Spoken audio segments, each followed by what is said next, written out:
Hi, welcome back to Yan Chinese, the Chinese character series. This is Yan Laoshi. In our last episode, we talked about what Chinese characters are, their history, their structure, and the 6 categories of how they were created. Today, we are starting with the most visual and intuitive category, 象形字. 象形 literally means to resemble a shape. These are characters that started as drawings of real things in the world: the sun, the moon, a mountain, a river. They are the oldest type of Chinese characters, and they are the foundation of the entire writing system. We are going to look at 8 of the most important pictographic characters today. For each one, I will show you what the ancient drawing looked like, how it evolved over 3,000 years. Let's go back in time. A pictograph is simply a drawing that represents a real object. In ancient China, the earliest writing we know of began as pictures carved onto turtle shells and animal bones to record important events and communicate with ancestors. Over centuries, those pictures were simplified, standardized, and stylized until they became the characters we use today. 象形字 are a small percentage of all Chinese characters. Only about 4% of modern characters are purely pictographic. But this is very important. They are the building blocks that almost all other characters are made from. So mastering these 8 characters today means you are actually layering the foundation for hundreds of characters you will learn later. The first character is 日, meaning sun. Look at the Oracle bone script version. It's a circle with a dot in the middle, exactly what you'd draw if someone asked you to sketch the sun. Simple, direct, visual. Over thousands of years, that circle was squared off because square shapes are easier to carve, stamp, and write consistently. The dot in the middle became a horizontal stroke, and the result is the modern character 日, sun, or more broadly, day, daytime, or the sun itself. You will see 日 constantly as a component inside other characters. We already met one last episode. 明, bright, uses 日 on the left side. Next is 月, meaning moon. The Oracle Bao version shows a natural shape of the moon most of the time. Over time, an internal stroke and was standardized into the character 月, moon, also used to mean month, because ancient calendars were based on lunar cycles. 1 moon cycle equals 1 month. 月 also indicates meat, roll, when used as a component in many characters like 胖 or 脸. We will talk about this more when we get to radicals. Third character, 山, meaning mountain. The Oracle bone script shows 3 peaks rising from the ground, exactly what a mountain range looks like on the horizon. The middle peak is the tallest, flanked by 2 shorter peaks on each side. The modern character 山 is almost identical to that ancient drawing. This is one of the characters that has changed the least over 3,000 years. You can still see the 3 peaks clearly. 山, mountain, is also used in place names such as 山东, 山西. 4, 水, meaning water.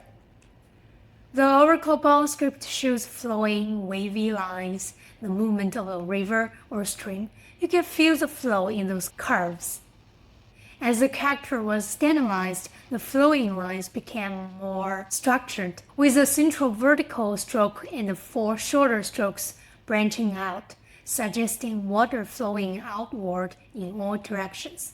水, as a component inside other characters, 水becomes 3 dots on the left side, called the water radical.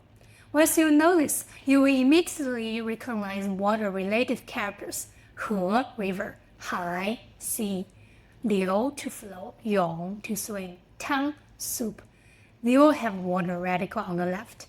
Next, 木, tree, wood. The oracle bound script is beautiful. It shows a tree with a trunk, branches spreading upward and roots spreading downward. In the modern character Ni, you can still see this structure. The vertical stroke is the trunk. The two diagonal strokes going down are the roots, or you can think of them as branches falling to the sides.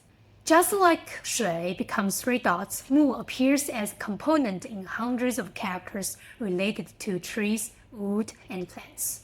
Shu, tree, zhuo, table. Yi, chair made of wood. Ling, woods. Sen, forest. Next one, huo, fire. The oracle bound script shows flames dancing upward. The modern character huo still captures that energy. The bottom strokes suggest the base of a fire, and the upper strokes reach upward like flames. Huo, fire. As a component, huo often appears at the bottom of characters as four dots. Re, hot. Zhu, boil. Or on the left side as huo itself. Shao, to burn. Kao, to roast, like Beijing Kaoya. Next, ren, meaning person or people. The oracle bound version shows a person standing in profile, a head at the top, an arm hanging down, and a body leaning slightly forward. It's a side view of a human figure, maybe bowing slightly, maybe walking. The modern character ren is two strokes, one left falling stroke and one right falling stroke, leaning against each other, two legs holding a person upright. That's the easiest way to remember the modern form. Ren, person. This is one of the most important components in Chinese. As a radical, ren appears as a standing person on the left side of characters. Ni, you, ta, he, she. Men, plural marker for people. 做, to do. 休, to rest. Every character with a person radical involves a person in some way. Next one, 口, meaning mouth. The oracle bound script is simply the shape of an open mouth. Over time, it was squared off into simple box we use today. 口, mouth, opening. 口 is everywhere as a component, any character related to the mouth, speaking, eating, sounds, or openings. 吃, to eat. 喝, to drink. 叫, to call out. 唱, to sing. 说, to speak. And here's an easy way to picture 问, to ask. A mouse at the door, asking to come in. Also, 口 can represent any opening or entrance, not just a mouth. 出口 means exit. 入口 means entrance. Let's do a quick review, all 8 characters side by side. Now, I want you to pause the video right here, cover the meaning column, and see if you can say the sound and meaning of each character without looking. Go ahead. How did you do?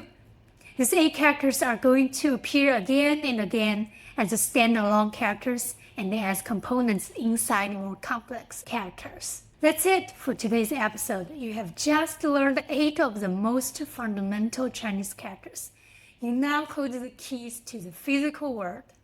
In our next episode, 指示字, simple ideographs, and 会意字, compound ideographs. We will see how Asian people use these pictographs as building blocks to express abstract ideas like above, below, bright, and the rest. If you found this video helpful, please like and subscribe to Yan Chinese. Leave a comment telling me which of these 8 characters surprised you the most. Enjoy your studies. See you next time. 再见。